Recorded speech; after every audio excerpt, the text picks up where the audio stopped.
¿Y si te dijera que no todos los que se dicen ser pastores tienen un llamado de Dios?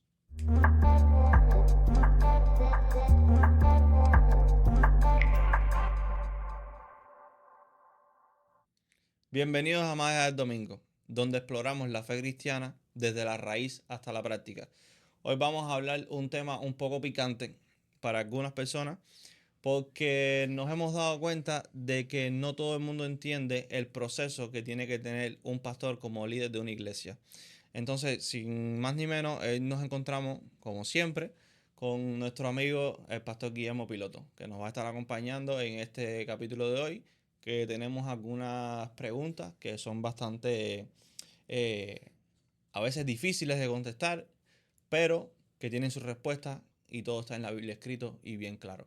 Así que sin más ni menos vamos a comenzar con este hermoso programa que gracias a Dios nos ha dado la posibilidad de iniciar y, y vamos allá a ver qué sale de esto, de estas preguntas. A ver si estás preparado para esto. Muchas bendiciones, Hanser, y bendiciones también para todos los que nos ven por las redes sociales. Eh, Como siempre, es un placer poder compartir la palabra de Dios. Y como siempre digo, no podemos abarcarlo todo, no podemos decirlo todo, ni tampoco decimos que nosotros tenemos La última. todos los elementos, ¿no? O la última, como se dice. Ujú. Pero tratamos lo mejor posible de poder explicar y que las personas que nos escuchan y que nos ven, pues puedan tener por lo menos una idea más clara de ciertos temas que a Ujú. veces son, tú sabes, temas tabú, a veces no se tocan, algunas veces por desconocimiento, otras por temor, pero son Ujú. temas que finalmente hay que tocarlos y hay que hablar de ellos. Claro. Entonces, vamos a comenzar con la primera pregunta. ¿Cuáles son las responsabilidades de un pastor en su día a día? Pero la primera cuestión aquí es el llamado, Hans. Eh, el pastor tiene un llamado de Dios y ese llamado obviamente es un llamado a ministerio. Por eso se llama ministerio pastoral. Eso es lo que poca gente a veces entiende, es que el pastor es un ministro. Ujú. Y a veces tratan al pastor como otra cosa, como si fuera, no sé, el criado de la casa. Pero el pastor es un ministro. Si bien Ujú. es cierto que el pastor es un servidor de Dios y él también sirve a la congregación, él sirve a la congregación de unas maneras estipuladas en la palabra de Dios, que son maneras espirituales. Obviamente él es quien se encarga de predicar la palabra y todo lo demás. Yo creo que tengo una definición escrita acá, si la puedo leer, Ujú. y me Sí. parece que es lo que más se acerca a lo que yo entiendo como pastor. Y dice, el pastor no es el obrero de la iglesia. El pastor es el guía espiritual de la congregación, el guardián de la sana doctrina, el portador del mensaje de Dios. Y los pastores no reproducen ovejas, que ese es otro error que a veces hay. La gente dice, no, pero si el pastor no predica a la gente en la calle, yo no voy a salir a predicarle a nadie a la gente en la calle. Ajá. Ok. Por eso pongo, los pastores no reproducen ovejas. Las ovejas se multiplican a sí mismas, ¿cierto? No es Ujú. casualidad que Dios ponga el ejemplo en la Biblia de pastor de las ovejas. Fíjate que no es un pastor de vacas, no es un pastor de cabra, es un pastor de ovejas. Y dice que el pastor es solo el siervo fiel y prudente que les da el alimento a su tiempo. ¿Por qué escribí esto aquí? Porque estoy basándome en un texto de Mateo 24, Ujú. verso 45-46, donde dice, ¿quién es pues el siervo fiel y prudente al cual su Señor puso sobre su casa para que les dé el alimento a su tiempo? Bienaventurado aquel siervo al cual cuando su Señor venga le haya haciendo así. ¿Y qué es el alimento que el pastor le da a las ovejas? Pues las ovejas lo que comen es hierba, Ujú. ¿verdad? Pero no se trata de eso. El alimento del cual se refiere como alimento espiritual es sencillamente la palabra de Dios. Cristo dijo, las palabras que yo os he hablado son espíritu y son vida. De manera que nos alimentamos de la palabra y la palabra de Dios produce vida en nosotros y produce Ujú. la vida eterna. Definitivamente, la bienaventuranza del pastor está en el hecho de predicar y de darle a la congregación el alimento a su tiempo. El pastor que hace eso es bienaventurado.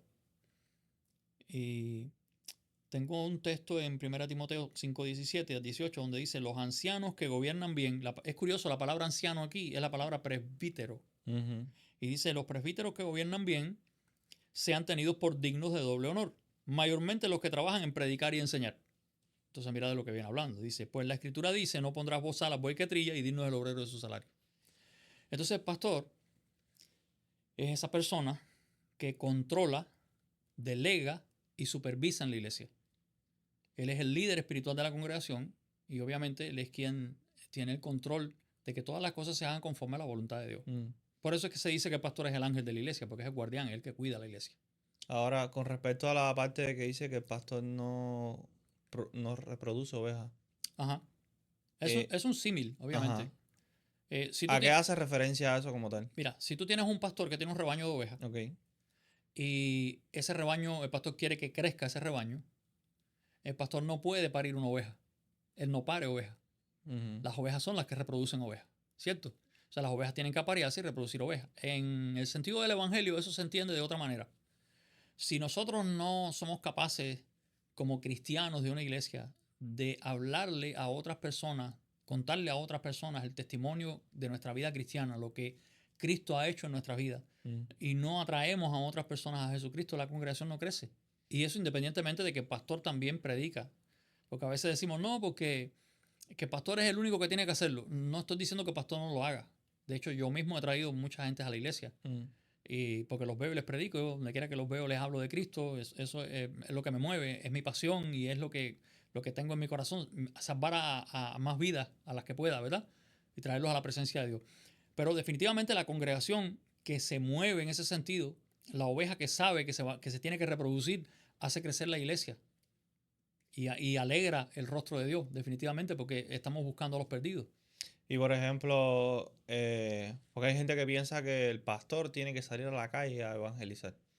Vamos a decirlo así. Sí, bueno, por eso es llamado evangelista. El pastor puede salir a la calle a evangelizar si es un pastor evangelista. De hecho, fíjate, hay un texto que dice que el buen pastor sale a buscar la oveja perdida. ¿Verdad? Eso quiere decir también que cuando hay una persona en la iglesia que está pasando por dificultades, por tribulaciones, quizás hay alguien que está pensando hasta abandonar la fe, el pastor tiene que ir a visitar a esa persona y tratar de rescatarla. Obviamente, y Hansel, esto lo aclaro, el buen pastor es Jesucristo. Jesucristo mismo dijo, bueno, solo hay uno, Dios.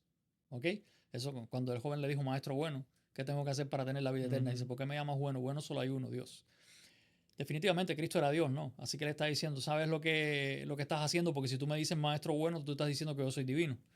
Pero en realidad el punto aquí es este. El buen pastor va a buscar la oveja perdida. Si yo estoy al frente de una congregación y yo tengo un hermano que está pasando por una necesidad y yo lo abandono y lo dejo, porque ese se fue, allá él fue el que se abandonó. No, eso no es pastorear. O sea, el pastor busca la oveja, el pastor hace como David, que cuando el oso venía y se llevaba la oveja, iba y se la sacaba de la boca. Cuando venía el león, iba y se la sacaba de la boca. Y eso tiene que ver con la parte de lo que es ser un líder, ¿se puede decir líder pastoral? Sí, definitivamente. Mira, te pongo un ejemplo. Cuando yo estaba en Cuba, hubo una persona que me dijo, no, mi pastor es, por ética no digo nombre, fulano de tal. Y estaba hablándome de una persona que él veía a través de un DVD, de un disco DVD. Porque ni siquiera lo veía, en ese tiempo no tenían ni teléfono ni internet para ver ninguna cosa. Por un disco DVD que le habían dado, no, él decía, ese es mi pastor. Entonces yo un día le pregunté, ven acá, él ora por ti cuando te enfermas, él te visita en casa cuando estás pasando necesidades, él se preocupa por ti, él te conoce. No, realmente no. ¿Quién es el que ora por ti? ¿Quién es el que te conoce? ¿Quién es el que te visita? ¿Quién es el que habla contigo? ¿Quién es el que te guía? No, pastor, usted. Mano, entonces el pastor tuyo soy yo. ¿Cómo tú me vas a decir que el pastor tuyo es una persona que está a kilómetros de distancia y que no te pastorea? Entonces, a eso se refiere. El pastor lidera su congregación, está ahí, cuida a las ovejas. Y es como, no es ni siquiera la oveja que lleva el cencerro. Ese es el líder. El pastor puede nombrar líderes, ¿verdad? Tú sabes que en el rebaño de ovejas hay una oveja que es la de más experiencia, la más vieja, y a esa le enganchan un cencerro. Y cuando ella sale, todas las demás salen detrás de esa. Y el pastor la llama, pues ellas van. Y todas van atrás. Exacto, porque es la que controla, la que dirige o sea, no la que controla, la que dirige el rebaño. El pastor controla el rebaño, controla esa oveja, en ese sentido, de que no se desvíen del camino, de que no se les enseñe doctrina falsa. Entonces, ahí puede ocurrir como un cierto equilibrio en lo que, como mucha gente dice, en traer almas para Cristo a la iglesia. Almas. Ajá. Pues sí, Porque las personas pueden escuchar el testimonio de otra persona, Ujú. definitivamente, y se identifican. Y tú sabes que esto es un asunto de fe. Sí. Tú le puedes hablar a una gente, le puedes hablar de Jesucristo, todo lo que tú quieras, y puede ser que no quiera oír, Ujú. porque no tiene la fe y no escucha. De hecho, a veces están tan cerrados, y es como dice la Biblia, el hombre natural no comprende las cosas que son del Espíritu de Dios, porque para él son locura, y no Ujú. las puede entender, porque tiene que comprenderlas de manera espiritual, y entonces no las puede entender. Pero definitivamente el que es de Dios te oye. De hecho, fíjate, Jesús le dice a los fariseos, ustedes no oyen mis palabras porque no son de mis ovejas. Mis ovejas oyen mi voz y me siguen, y yo les daré vida eterna. Entonces, ahí lo tienes, de cierta forma. Te tengo otra pregunta, pastor. ¿Cuál es el rol principal de un pastor en una iglesia? ¿Enseñar, liderar o tiene que hacerlo todo? Bueno, de cierta manera, ser pastor es ser líder. Ajá.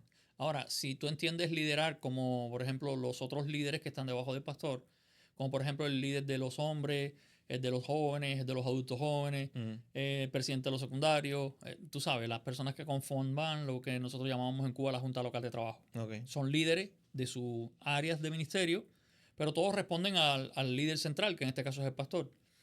Y nosotros que venimos de una formación de una iglesia organizada, Mm. teníamos también que sujetarnos a nuestro superintendente de distrito, que a su vez se sujetaba al obispo de la iglesia, que a su vez se sujeta a Dios. Ujú. Así que al final hay un orden establecido. Y yo creo que es una bendición cuando uno viene de una iglesia organizada. Nosotros sabemos que es importante, el liderazgo tiene escalones, ¿verdad? Ujú. Y sabemos que es importante mantener esos escalones. Pero sí, en ese sentido, el pastor es el líder de la iglesia. Pero también, porque maestro, o sea, enseñar es ser maestro. Ajá. Maestro es uno de las áreas de ministerio establecidas por Cristo para la edificación del cuerpo de Cristo. A lo largo de la historia de la iglesia hubo apóstoles, hubo profetas, hubo evangelistas, hubo pastores, hubo maestros. O sea, y el pastor de cierta manera es evangelista, es pastor, es maestro, porque el pastor enseña. Yo mismo en mi ministerio he estado enseñando varias asignaturas en Ujú. algunos seminarios que teníamos allá en nuestra iglesia local en Cuba. Teníamos una extensión del seminario nacional. Aquí mismo en Estados Unidos he estado enseñando también eh, en la iglesia del pastor Betancourt con Cela University. O sea, y en mi iglesia constantemente el pastor está enseñando porque preparamos las clases, preparamos los estudios bíblicos, preparamos las clases de candidatos, hacemos una serie de cosas. Los libros, estoy escribiendo libros que obviamente tienen contenido teológico. Ujú. Reciente está el libro que pusimos en Amazon de Su Mesa al Corazón, que es un libro que habla sobre la Santa Cena. Ajá, lo Y, pueden encontrar en Amazon Kindle. Ahí está ujú. bien baratico. 5 pesitos cuesta. Si quieren saber realmente de lo que es la Santa Cena y cómo se lleva a la práctica, pues ese libro les va a dar la respuesta. Es bien corto, bien sencillo y muy fácil de Sobre entender. todo la gran duda que a veces asalta a la gente, oye, ¿qué cosa es tomar la Santa Cena indignamente? Ujú. Pues en ese libro lo explico y creo que Dios me reveló la manera de que lo podamos Ujú. entender perfectamente. Y pues el que quiere saber, ahí está. Pues como ves, el pastor tiene muchas funciones y una de las funciones principales que tiene el pastor es enseñar. Definitivamente hay algo que la gente a veces no sabe, pero mira, detrás de cada prédica tiene que haber primeramente oración, porque tenemos que orar para que Dios nos dé la palabra. O sea, no es llegar y decirle a ChatGPT, redáctame una prédica ahí para tal día. Es curioso que me preguntes eso, porque fíjate, tú ahora agarras a ChatGPT o cualquier otra inteligencia artificial y le dices que te haga un sermón y te lo va a hacer perfecto. Sí, pero está vacío. Pero No es tiene, un no sermón tiene que va sentimiento, no de tiene nada. inteligencia a inteligencia. Eso, Ajá. Sí, es que antes no, ya ves, antes no existía la inteligencia artificial y antes los pastores sí eran mucho más preparados. mm, Hay muchos pastores ahora que están surgiendo de la nada que tú dices, acá, tú saliste, es porque ya, digo, yo quiero ser pastor, tengo 4 pesos en el bolsillo y monto una iglesia y monto y ya. Pero realmente yo considero que antes, por ejemplo, ya que tú eres de cuando hace unos cuantos siglos atrás, y tu existencia y tus gracias conocimientos. por el piropo. Y tus conocimientos, entonces sí, me imagino que los estudios de ustedes eran insoportables. Bueno, a mí me gusta estudiar, me gusta prepararme. Obviamente me gusta cuando voy a hablar de un tema, por lo menos documentarme un poco sobre ese Ujú. tema. Claro. Y si no me sé el tema, me gusta decir, oye, eso no me lo sé. Ujú. Bueno, los muchachos de una de mis iglesias allá en Cuba me pusieron la enciclopedia. Porque cada vez que me preguntaban de algo, menos de pelota, yo de pelota sí, I'm sorry. Pero, ¿cuál es el punto aquí? Como te decía, primero uno tiene que orar, porque el que sabe la necesidad de mi congregación es Dios. Claro, eso no quiere decir que algunos sermones pueden salir del conocimiento. Porque, mira, Hansel, por ejemplo, si yo como pastor estoy viendo que hay un problema, voy a poner un ejemplo, hay un problema de murmuración en la congregación, Ok. yo no tengo que esperar a que Dios me revele eso. Yo puedo preparar un tema, porque ya sé que hay una situación y yo puedo preparar un tema sobre eso para enseñar a mi congregación que eso no le agrada a Dios y que eso no está bien. Y si ahora que me tocas ese tema, me recuerda algo con respecto a eso. Del, de que si se abusa del uso de hablar solamente de los problemas que hay dentro de la congregación, ¿cómo se ve eso en la... ¿No a qué te refieres con abuso? O sea, como que la mayor parte del tiempo que se hable mucho de lo que sucede en las personas de la congregación. Por ejemplo, si hay problemas de matrimonio, si hay problemas de perdón, si hay problemas No, de... ok, hay problemas que se tratan en consejería, Ah, vamos a decir, en un ambiente más privado. O sea, porque no es sabio que si yo conozco de una situación de no sé, un matrimonio X en la iglesia que está ujú, teniendo problemas, yo me paro en el púlpito y estar hablando de eso. Eso no es ético. Esas cosas se manejan de otra forma. ujú.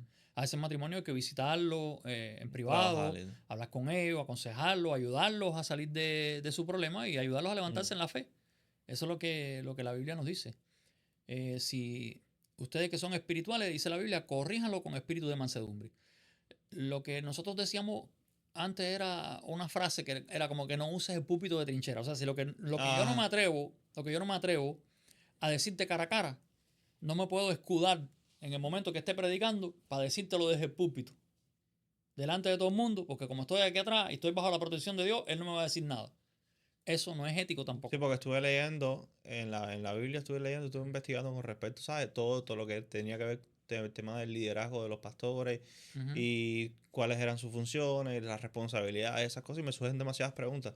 Entonces, ahora que me dices eso, sí leí, dice algo con respecto a que sí, como que interpreto yo, como que sí es recomendable hacerlo de vez en cuando, pero como no muy seguido. No, a ver, lo que te acabo de decir es que si yo conozco que hay una situación en la congregación, Ajá, una situación general en la congregación, eso. yo debo enseñar los principios bíblicos que tienen que ver con eso. Pero lo que no debo hacer es, desde el púlpito, decir, porque aquí hay personas, Mm. ¿entiendes? No Es el hacerlo uso de las palabras que, o sea, exacto. depende de cómo tú estés usando las palabras a la hora de hacer Y la es que, prédica. y es que teniendo ese cuidado, tuvimos una persona que se nos fue de la iglesia porque pensó que yo estaba diciendo o revelando cosas de su vida y yo realmente no le sabía su vida. Mm, Pero esa persona se nos fue de la iglesia, una persona muy querida, y nos dolió que se fuera de la iglesia porque él entendió que nosotros estamos hablando de su vida personal privada y no era así. Yo mm. estaba dando un tema que Dios me había dado y lamentablemente pasó que hubo una coincidencia, eso puede pasar. Ahora, pero no es ético que todo el tiempo el pastor se ponga a estar cazando Sí. dificultades y problemas Es para como que predicar. se quedó sin contenido, pues entonces voy a meterle un No, poco porque el de... punto clave de la prédica es Jesucristo. Ese tiene que Ujú, ser el centro de la prédica. Y yo creo que cuando se trabaja un tema sobre alguna situación que hay, siempre hay que dar una solución en el Señor. mm. Porque si tú lo que vas a hablar es de problema nada más, mira, entonces estamos criticando a murmuradores y a chismosos y nosotros mismos nos volvemos murmuradores y chismosos. Sí, O sea, eso no está sí, bien. tiene sentido. Pero fíjate, hay un precedente en la Biblia. Jesús dice, si tu hermano peca contra ti, ve tú y repréndele. Y si no te oye a ti, entonces repréndele en presencia de dos testigos. Y si no oye a los testigos, repréndelo en presencia de toda la iglesia. Te das cuenta que hay un proceso, Hay ¿no? una, sí. Y eso es porque no me quiere. Oye, espérate. Yo estoy seguro que lo que te estoy diciendo, yo estoy en lo correcto y tú no quieres entender. Te llevo delante de dos personas y por supuesto esos dos testigos deben ser personas de buen testimonio. Mm. No No cualquiera, no, cualquiera. no Ujú, cualquiera porque no puede ser personas nuevas en la fe. Definitivamente porque no van a tener el conocimiento. Y tú necesitas personas que tengan el conocimiento y que puedan decir si el que tiene la razón eres tú o el otro. O sea, que sean buenos jueces en el sentido de la Biblia, ¿no? De la palabra. Cuando tú hablas con ellos, si no entiende con ellos, entonces hay que presentarlo a la iglesia. Y dice Jesús, y si no oye a la iglesia, tenle por gentil y publicano. O sea, no pertenece a la iglesia. Pero tienes el caso de Pablo, que dice que tuvo que reprender a Pedro cara a cara, porque estaba obligando a los judíos, a los gentiles a judaizar. Dice que antes que vinieran los judíos comía con los gentiles, pero cuando llegaron los judíos se apartaba y comía con los judíos y arrastró a Bernabé en su simulación. Y Pablo dice, lo reprendí cara a cara porque era de condenar. Entonces no ves a Pablo hablando desde el púlpito, lo escribió en la carta, parece porque quería instruir a alguien con relación a eso, pero él dijo, yo reprendí a Pedro cara a cara. Curiosamente, Pedro luego habla de Pablo y dice, nuestro amado hermano Pablo, según la sabiduría que le ha sido dada. De manera que vemos una buena relación entre cristianos y vemos que eso se puede hacer, pero siempre con la ética de levantar y no de destruir. ¿Verdad? Entonces te decía, detrás de una prédica está esa oración y está después una preparación. Y hay un estudio bíblico personal, porque el pastor realmente tiene que asegurarse de que lo que él está predicando está en línea con la palabra, con el contexto de la palabra. A veces hay gente que te saca un texto fuera de contexto y te dicen lo que quieren. Tenemos una frase que un texto fuera de contexto es un pretexto.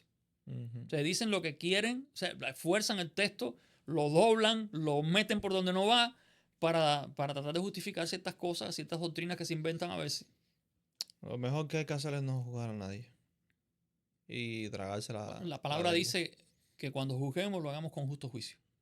O sea, juzgad con justo juicio, dice la palabra. También dice no juzguéis para que no seáis juzgados, pero no te puedes quedar con un solo texto. Porque es como, por ejemplo, el que dice no le respondas al necio según su necedad. Y se quedó ahí. Pero el otro proverbio que le sigue dice respóndele como merece su necedad. No le respondas según su necedad, respóndele como merece su necedad. Entonces ves que siempre hay un equilibrio.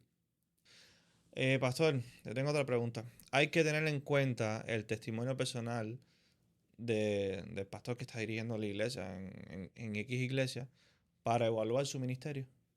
Sí, definitivamente. La Biblia dice que el árbol se conoce por su fruto. Y creo que tener el llamado pastoral no significa que el pastor no sea humano. ¿Verdad? Me viene a la mente una historia de una persona que con muy buenas intenciones estaba básicamente idolatrando a su pastor. Y el pastor un día cometió un error humano. Y esta persona como se escandalizó. O sea, hay otro pastor que está viendo la escena y se le acerca y le dice, mi hermana, te voy a decir un secreto del pastor, pero no se lo puedes contar a nadie. Y ella como que se queda así como asustada, ¿ve? ¿Qué me irá a decir este hombre? Y se le acerca y le dice bajito, va al baño igual que tú. Es un poco que sonaba feo, pero lo que él le estaba queriendo decir es un ser humano igual que tú. Como el chiste que tú dices. Se puede equivocar. Como el chiste que tú dices a veces. Y eso que son y eso que son evangelios. El chiste haitiano. Sí, bueno, el punto aquí es, claro que sí, Cristo dice el árbol se conoce por los frutos. Y a veces, lamentablemente, no se trata de que cometas un error o no, que en el camino se pueden subsanar. Yo creo que lo importante, y siempre se lo digo a la iglesia, lo importante no es evitar equivocarnos. Lo que tenemos que evitar es quedarnos sin pedir perdón. Pues yo me puedo equivocar contigo, yo te puedo ofender porque un día malo lo tiene cualquiera, te puedo decir una palabra que no era para ti, la descargué en la estación vecina, me ofendió uno por allá y vine y me encontré contigo y te hablé fuerte y no era contigo y tú te sentiste mal, pero yo no me puedo quedar así, yo tengo que pedirte perdón. Eso lo manda el Señor, tenemos que perdonar. Entonces en ese sentido sí, lógicamente el testimonio del pastor es tan importante que incluso hay un texto en la Biblia que mira lo que dice, lo tengo aquí, Hebreos 13:7, acordaos de vuestros pastores que os hablaron la palabra de Dios. Y mira lo que dice, considerad cuál haya sido el resultado de su conducta. Entonces la conducta de los pastores es importante, ¿no? Y dice, e imitad su fe.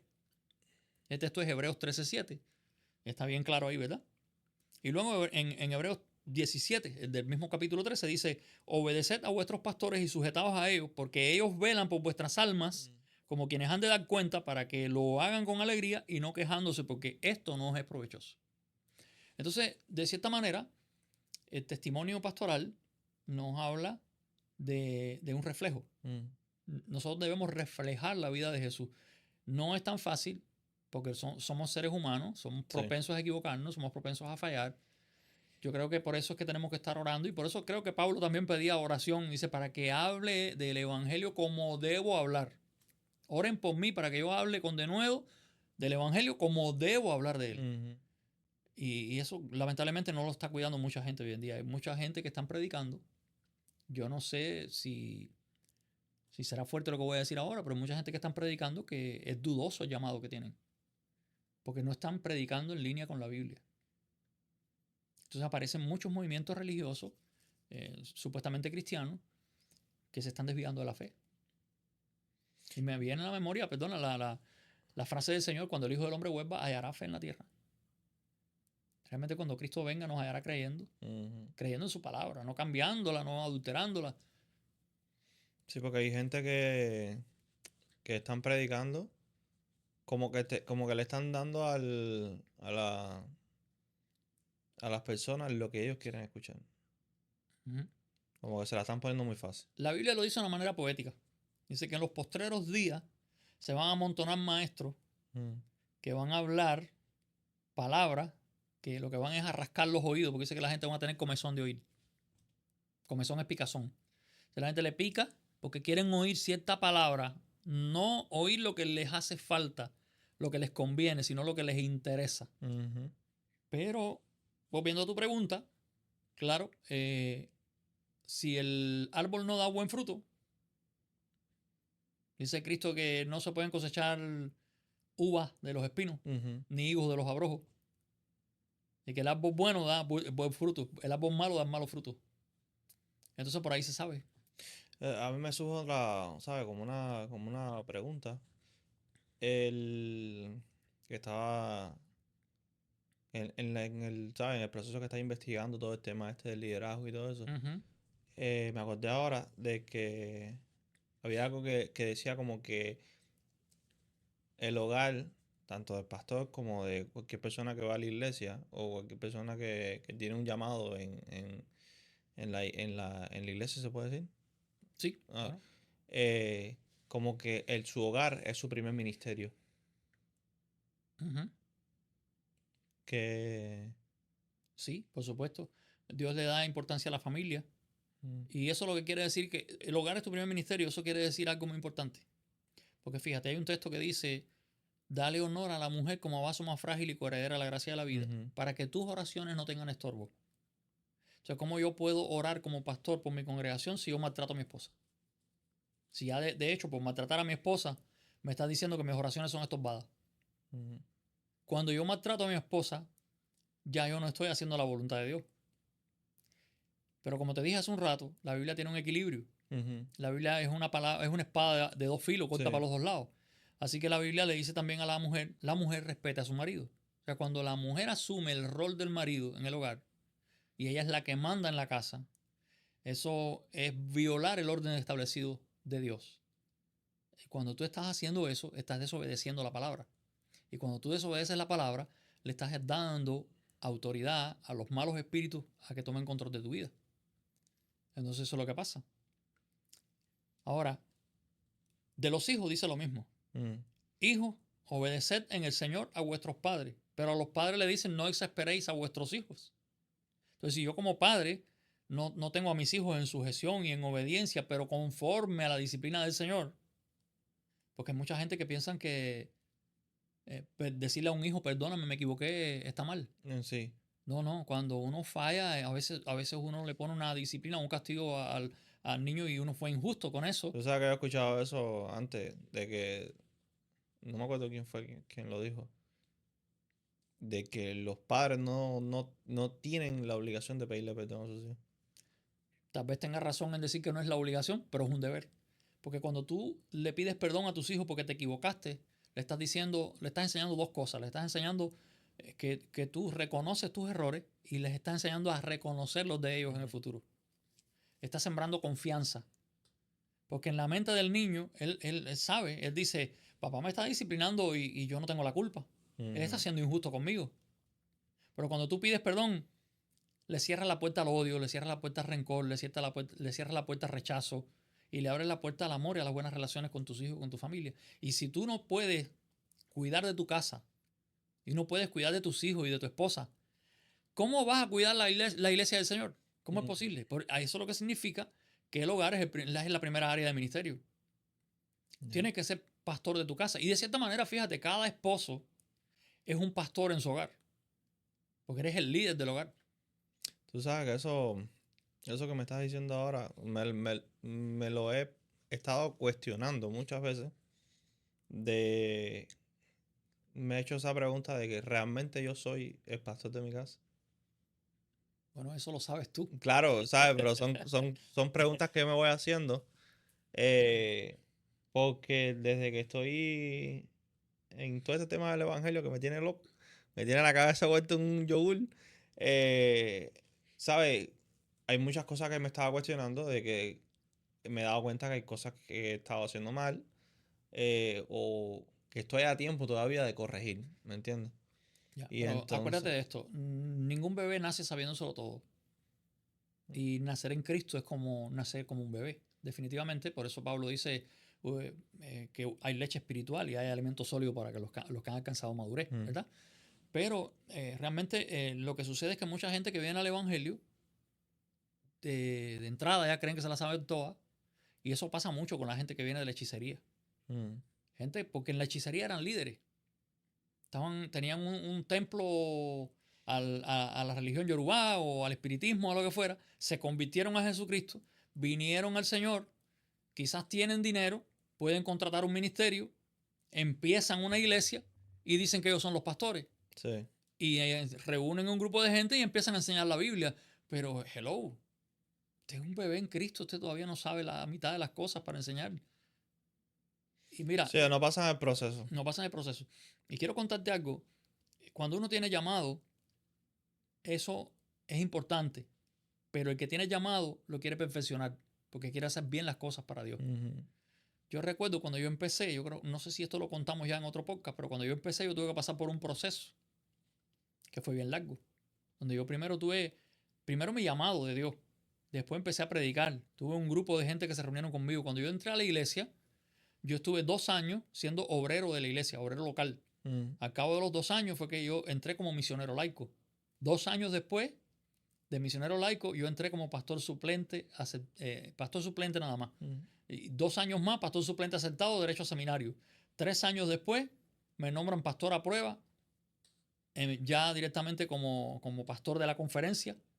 Y entonces fue que yo empecé y hasta que me terminé de graduar y me ordenaron presbítero. Mm. Pero mira todo el proceso. O sea, la gente hoy en día viene y ya, no, Ven listo. acá, ¿hace cuántos años es?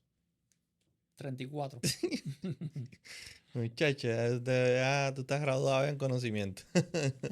Ah, Ya tú tienes la maestría y el todavía doctorado. me Y falta. todavía hay cosas que uno tiene Todavía me falta. que Yo creo seguir que aprendiendo. estamos aprendiendo todo el tiempo y no vamos a tener una revelación completa hasta que estemos en la presencia De de hecho, si Dios. yo me abrumo con tantas cosas que hay que aprender, y yo digo, yo no sé, tengo que Pero tú volver a sabes, nacer pero tú para... sabes por qué a mí no me abruma, porque me agrada. Mm, Me agrada. De hecho, si te gusta, no es trabajo. chacho. Me agrada. Es que es una pasión que Dios pone en mi corazón. Yo creo que entendí a Pablo cuando dijo, me es impuesta necesidad y hay de mí si no predico el evangelio. Ujú. Y me encanta lo que hago, me encanta ayudar a la gente a entender la palabra, me encanta compartir el mensaje de Dios y ver cómo eso transforma las vidas. Eso es lo que me mueve, es lo que me motiva, es mi pasión. Ok, pastor, te tengo otra pregunta bien sencilla, bien rápida. Eh, una persona que tenga un llamado pastoral, ¿tiene que necesariamente estar casado? Muy interesante tu pregunta. Fíjate, nosotros los evangélicos no creemos en el celibato como la Mm, Iglesia Católica. O sea, sabe que un sacerdote católico no se puede casar. Yo creo que Pablo habla en la Escritura y él dice, eh, nosotros no tenemos derecho como los demás apóstoles de tener una mujer por esposa, ujú, o solo Bernabé y yo no tenemos derecho de no trabajar. O sea que estaba eso en los planes de Pablo, ¿verdad? Pero habla, dice, derecho de tener una esposa. Eh, Sabemos por la Biblia, de hecho hay un chiste cristiano que dice, ¿por qué Pedro negó a Jesús? mm, Y el chiste, la respuesta es porque le sanó la suegra. ujú. Entonces, si Pedro tenía una suegra, tenía una esposa, definitivamente. Y, y el detalle está ahí. Pero voy a esto. Dios puede llamar a una persona al ministerio siendo soltero. Mm, Y cuando te llama siendo soltero, perfecto, maravilla. Lo que pasa es que en algún momento te vas a enamorar. ujú, Y te vas a enamorar de una muchacha. Y si esa muchacha tiene... O sea, si esa muchacha es la varona que Dios tiene para ti, seguro que ella va a entender el llamado y va a ser parte del llamado. Porque yo soy de los que pienso, Hansel, que el llamado, cuando Dios se lo hace, sobre todo a un matrimonio, Ajá. se lo hace a los dos. Ok. Y fíjate qué punto, porque mi esposa y yo nos conocimos conociendo a Cristo. Nosotros cuando nos conocimos no éramos cristianos ninguno de los dos. Pero en el proceso de enamorarnos nos enamoramos de Jesús. Y fuimos conociéndonos nosotros y conociendo a Dios. O Dios conociéndonos a nosotros, porque fue un trato de Dios con nosotros. Cuando nos casamos ya en el Señor. Y los dos ya estamos en la iglesia, o sea, ya nos casamos pastoreando. Ya estábamos atendiendo una congregación, ella como novia mía y yo como su novio, pero todavía cuando nos casamos ya la bendición empezó. Y realmente el llamado era de los dos. Y eso lo he visto repetido en muchos matrimonios pastorales, amigos míos pastores que los conozco, hombres y mujeres de Dios, que tienen el llamado los dos. Y es por eso que en mi iglesia, de la que yo vengo en Cuba, que es la iglesia metodista en Cuba, y yo creo que casi todas las iglesias evangélicas de Cuba tienen esa costumbre, la esposa del pastor se le dice pastora. Y no porque tenga una ordenación ministerial como pastora, ni mucho menos, sino simplemente porque ella comparte el ministerio con él. O sea, tú ves que las esposas de pastores siempre están involucradas en tareas de la iglesia.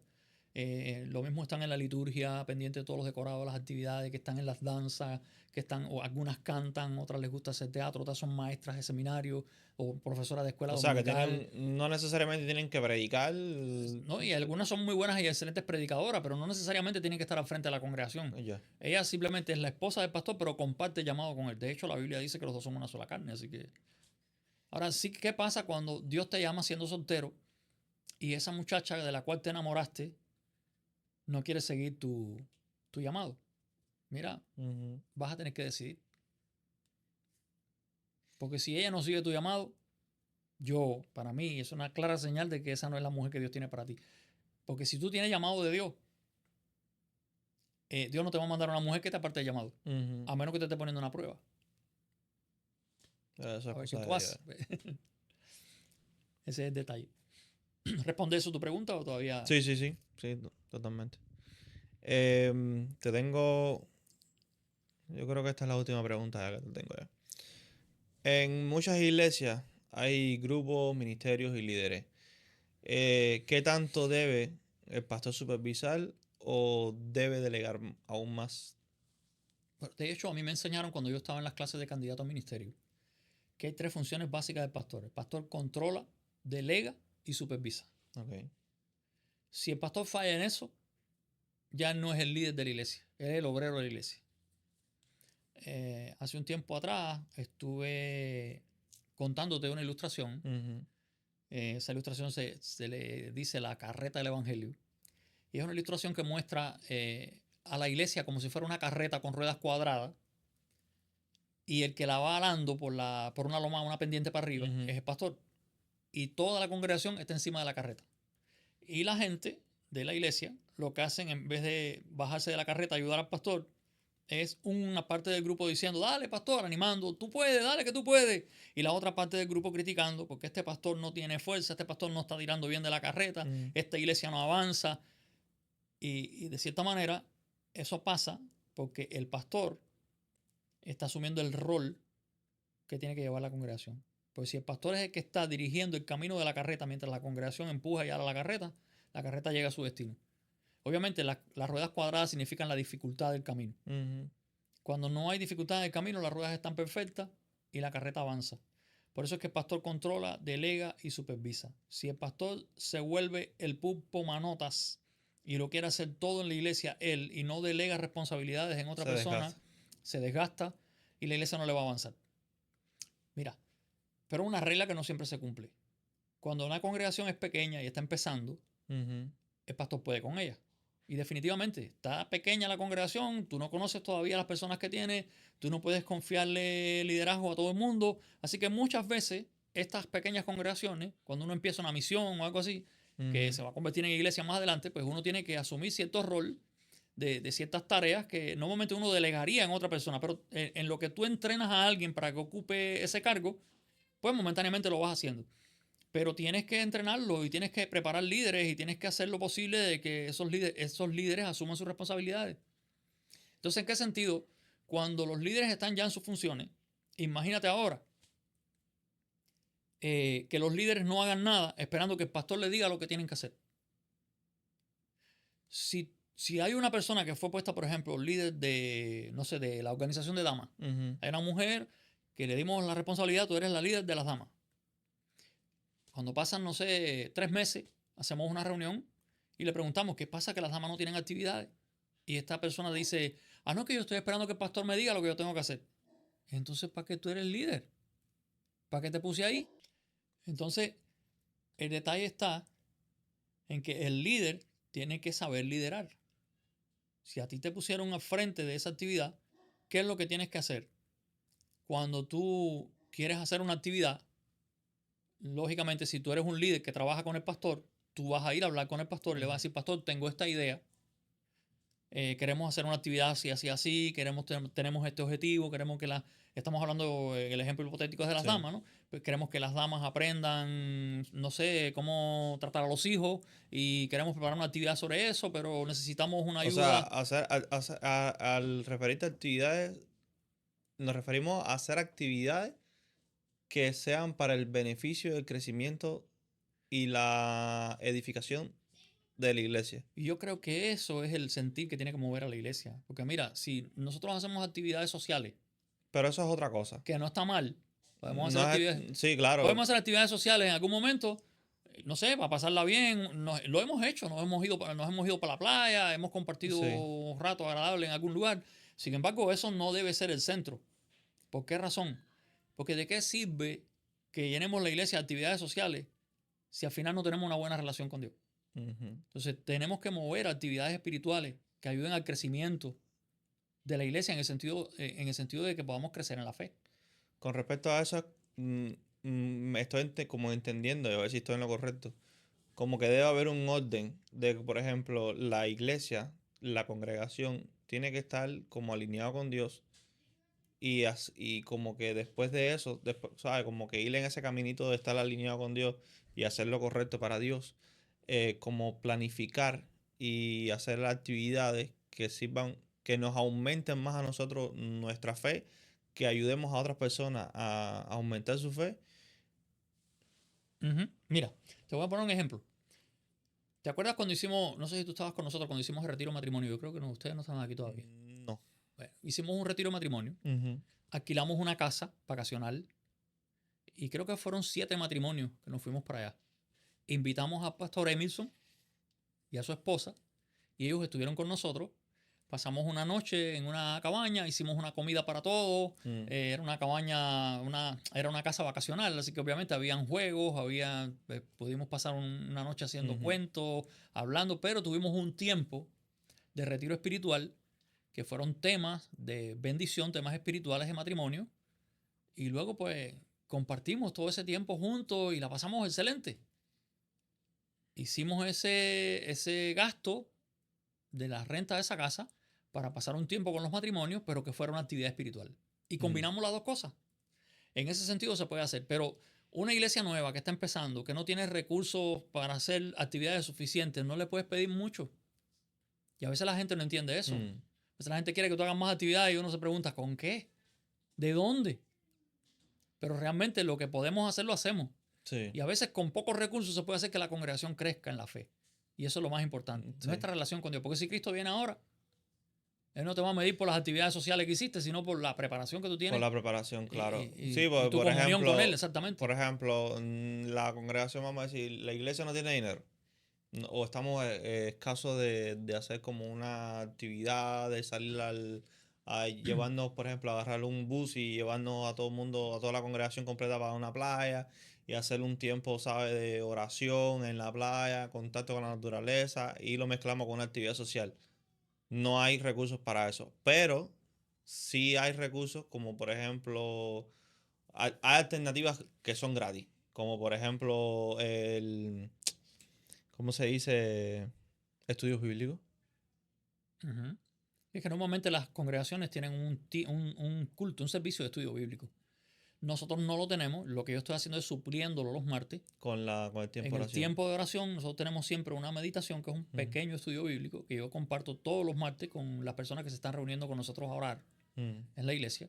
Estamos los martes a las 7:30 de la noche. Entonces, ese tiempo sí se puede tomar como un estudio bíblico. Claro, por supuesto, porque es Biblia lo que estoy dando. Claro, es un una estudio reflexión Biblia, de es una la... reflexión Claro. sobre temas bíblicos que son de actualidad, temas que tienen que ver con la fe, con la oración, con el ayuno, con lo que es nuestra relación con Dios. Y obviamente los comparto ahí en ese ambiente de oración que tenemos y luego terminamos con una oración igual. Es un espacio para que la gente pueda tener un poco de quietud orando por sus necesidades y luego nos unimos a orar juntos por el ministerio, por la iglesia, a pedirle a Dios. Eso lo estamos haciendo todos los martes, 7:30 de la noche, porque nosotros somos una congregación que estamos rentados. O sea, es muy diferente cuando tú eres propietario de tu propio local. Sí, claro, ya tú la puedes cosa hacer cambia. otro tipo de actividades, Sí, puedes sí, incluso sí. tener tu pequeño seminario ahí, entrenando líderes, puedes hacer una serie de cosas que nosotros no podemos hacer ahora. Sí, sí. Dios permita, podamos más adelante. Pero yo digo que si tú esperas a tener para hacer, nunca haces. Nunca hace, sí. Tú tienes Sí, que sí. hacer con lo que tienes ahora. Y eso es lo que estamos tratando de hacer. Estamos tratando de seguir y de movernos hacia adelante con lo poco que tenemos hasta que Dios nos bendiga para hacer todavía más. Porque hay un texto en la Biblia que dice que si en lo poco eres fiel, Dios te pone sobre mucho. Así mismo, ¿eh? Entonces, pues, en ese sentido, pues el liderazgo, ya tú sabes, tiene ese tipo de responsabilidades. Y el pastor es el líder de los líderes. Por eso te decía que el líder que sabe liderar viene a donde el pastor porque trabajamos juntos. O sea, yo no puedo como pastor tampoco predicar lo que a mí se me dé el deseo. Yo debo orar y debo pedir la dirección del líder de los líderes, que es Dios, ¿verdad? Y que Él me diga lo que yo tengo que predicar. Y yo creo que cuando todos juntos hacemos este tipo de trabajo bien colegiado, logramos entonces esa unidad que debe tener la iglesia como cuerpo de Cristo, donde cada uno tiene su función, pero todos compartimos con la cabeza de la iglesia. En este caso será el pastor.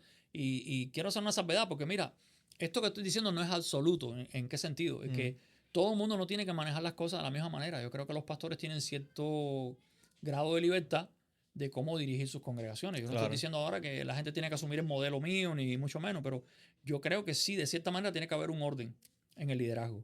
Y ese orden en el liderazgo está claro. Por ejemplo, tenemos un grupo de alabanza. A veces viene una persona a la iglesia, viene invitado, es músico, sabe tocar, viene con su trompeta y quiere subirse a tocar ahí arriba. No, hermano, yo no te conozco, yo no sé quién tú eres, yo no sé dónde tú vienes, yo no sé si tú estás mal o estás mal, bien en tu iglesia. Entonces, en ese sentido, va a ir, se acerca a mí, se acerca al líder del grupo de alabanza y le dice, oye, voy a tocar con ustedes. Porque a veces ni permiso te piden, o me voy a subir a tocar con ustedes. ¿Qué canciones son las que van a tocar hoy? No sé qué. Tipo es músico, lo sabe hacer. Ok, en ese sentido, así no se trabaja. Lo correcto sería que el líder de alabanza viniera donde yo, pastor, ¿usted cree que podamos dejar que esta persona... Y entonces ya eso me toca a mí valorarlo como pastor.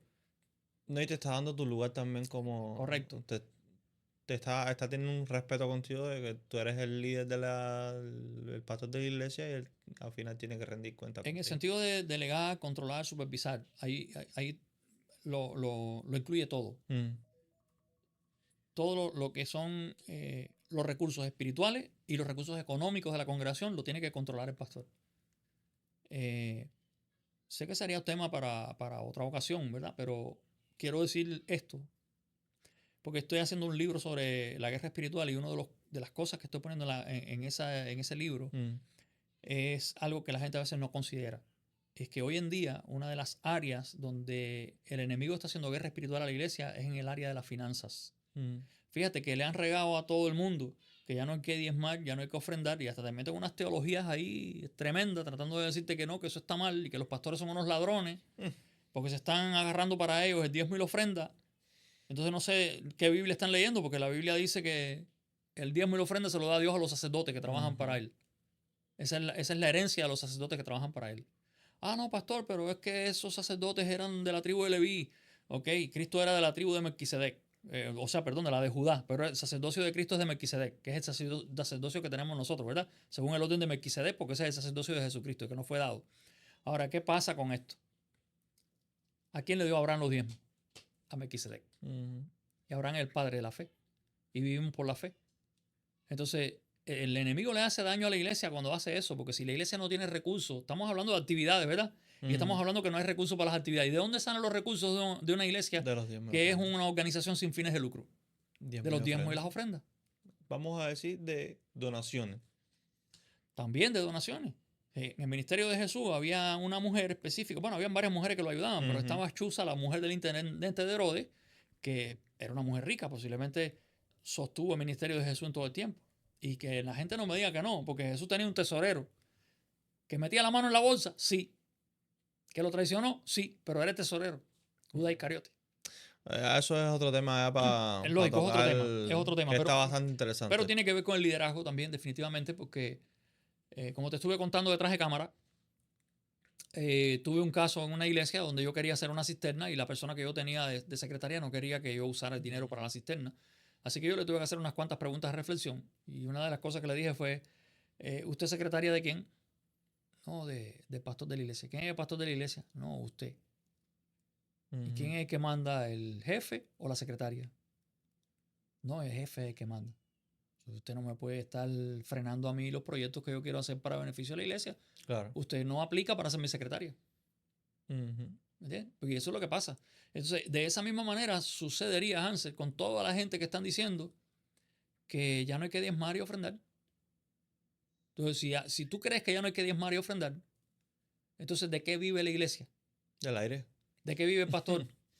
Porque la Biblia dice que predica el evangelio, viva el evangelio. Ujú. No dice que viva a los evangélicos, pero dice que viva del evangelio. Eso está en la Biblia. O sea, eso se lo arrancamos a la escritura. Lo quitamos de ahí. No puede. Mira, estamos hablando de liderazgo. Permíteme decirte esto también. Hay una queja de los griegos contra los hebreos, porque las viudas de los hebreos estaban siendo desatendidas mientras las de los griegos no. Y le dan la queja a los apóstoles. Se lo pueden leer en el libro de los Hechos, está. Así que vienen a los apóstoles y le dicen, oye, tenemos esta queja. Los griegos atienden a sus viudas y nosotros no atendemos las nuestras. ¿Qué hacemos? ¿Y qué dijeron los apóstoles? No es justo delante de Dios que nosotros dejemos la oración y la palabra para servir a las mesas. Búsquense 7 varones de buen testimonio llenos del Espíritu Santo y encárguenle en esta tarea. ¿Y a quién llamaron? A 7 líderes. Delegaron. Delegaron responsabilidad en 7 líderes, ¿verdad? Que se ocuparan de atender a las viudas. ¿Con qué dinero iban a atender a las viudas si la gente no diezmaba y ofrendaba? Con el dinero invisible. Sí, y luego la gente quiere que tú hagas más actividades. Sí. Es tremendo, ¿verdad? Sí, sí, sí. Yo creo que tienen más fe que nosotros. Tiene más fe que el Papa. Bueno, entonces ya me queda bastante claro. Todavía me quedan algunas lagunas mentales por ahí, pero bueno. Sí, no, yo tuve mis dudas cuando me dijiste, te voy a hacer la última pregunta. Pero sí, ya está más que claro, que se me aclararon muchas dudas. Que bueno, estuve leyendo bastante con respecto a este tema del liderazgo y todo eso, porque me gusta mucho el tema de lo que es el liderazgo pastoral, y no solamente en la iglesia, sino en el hogar, en tu trabajo, ¿sabes? En tu círculo social. Me gusta bastante todo ¿sabes? Mira, hay una cosa importante, porque tú me preguntaste algo sobre el testimonio de los pastores y esto que te quiero decir ahora. Es imposible desligar el llamado pastoral, el liderazgo pastoral y la ética pastoral. O sea, cuando no hay una ética en el llamado, no hay un buen testimonio. Y obviamente una cosa tiene que llevar a la otra. Pablo decía, ya no vivo yo, ahora vive Cristo en mí. ¿Verdad? Y lo que ahora vivo en la carne, lo vivo en la fe del Hijo de Dios que me amó y se entregó a sí mismo por mí. Tenemos que reflejar a la vida de Jesús. La vida de Jesús tiene que manifestarse a través de nosotros. Y de eso es de lo que se trata. Entonces tiene que haber una ética en el comportamiento, tiene que haber una ética a la hora de poder llamar la atención. No es que no le llames la atención a alguien, pero tiene que haber una ética a la hora de llamar la atención, ¿verdad? Yo creo que se puede llamar la atención a alguien dándole un abrazo y hablándole bajito en el oído, ¿verdad? Y diciendo, si lo vuelves a hacer, te voy a coger y te voy a dar un cocotazo. No, pero no, al final somos seres humanos y nos equivocamos. Tenemos tendencia a equivocarnos y imagínate tú, no somos perfectos. ¿Y qué pasa? Que a veces cuando alguien se equivoca, esto es un error, definitivamente. Hay gente y creo que es un error aprendido, ¿verdad? Nos los enseñaron así, es un error que arrastramos por tradición. Pero usualmente la gente piensa que quien te llama la atención es el que te odia. Y realmente no es así. Y entonces, si yo te veo que tú vas a tropezar y te vas a caer por el abismo y no te digo, cuidado con esa piedra, ¿es que te amo o que te odio? Porque si te amo voy a evitar que te caigas al abismo, pero si te odio te voy a dejar que tropiece y se caiga. Entonces es muy distinto, ¿verdad? La labor del pastor está también en el saber corregir con espíritu de mansedumbre a que se desvía del camino, ¿verdad? Fortalecer las manos caídas y las rodillas endebles para que lo cojo no se salga del camino, sino que sea sanado. Bueno, entonces ya vamos a concluir. Entonces, cualquier duda que se me quede por ahí, hacemos otro programa, pero más para adelante tenemos pensado hablar sobre los diezmos y las ofrendas, la importancia que tienen los diezmos y las ofrendas para la iglesia. Vamos a hablar sobre el tema de los tatuajes para más adelante, que creo que es un tema bastante interesante y bien polémico, aunque bueno, yo tengo mi brazo tatuado, pero me lo hice antes de aceptar a Jesucristo. Así que esas son las cicatrices de tu guerra con el enemigo. Así correcto. Que no entonces vamos a tratar este tema que es bastante interesante también. Y resumiendo de lo que hemos hablado hoy, podemos decir de que los pastores de las iglesias no solo son predicadores, al final son una guía espiritual, son maestros que nos enseñan, que nos ayudan, que nos guían. Son líderes que nos enseñan el camino hacia la fe. Y igual, ¿sabes? Un buen esposo, un buen amigo. Son seres humanos. Amén. Y si quieren aprender más, pues les estamos invitando a nuestro lugar de culto. Definitivamente estamos ahí en la 1116 East Donegan Avenue, aquí en Kissimmee, Florida.